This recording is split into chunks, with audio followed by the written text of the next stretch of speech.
काली मिर्ची और कूट करके डाल सकते हैं। जैसे छोटे बच्चे हैं, घर में बड़े बुजुर्ग हैं, वो ज़्यादा तीखा नहीं खाते हैं, तो आपके लिए ऐसा ही बहुत बढ़िया है। ये सूप मैंने बता दिया आपको, यहाँ तक ये सूप आपको दे सकते हैं। जब आप खुद खा रहे हैं, जब बच्चों को दे रहे हैं, तो आप इस तरह से दे सकते हैं। देखिए, पहले चने डालिए और उसके बाद ये सूप डालिए जो आपने बनाया। देखिए, मैंने तेल घी ज़्यादा नहीं डाला है तो इसमें वो रंगत नहीं आएगी, हमने कलर नहीं डाला है तो वो रंगत नहीं आएगी, लेकिन टेस्टी इतना है गजब का।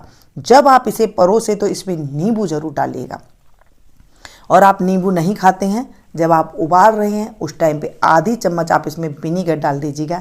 ये देखिए सुपर टेस्टी, कितना बढ़िया। इसमें प्याज डाल के आप इसे परोसिएगा, जो भी इसे खाएगा ना वो आपको बार बार यही कहेगा कैसे बनाया, आप प्लीज़ मुझे बताइए।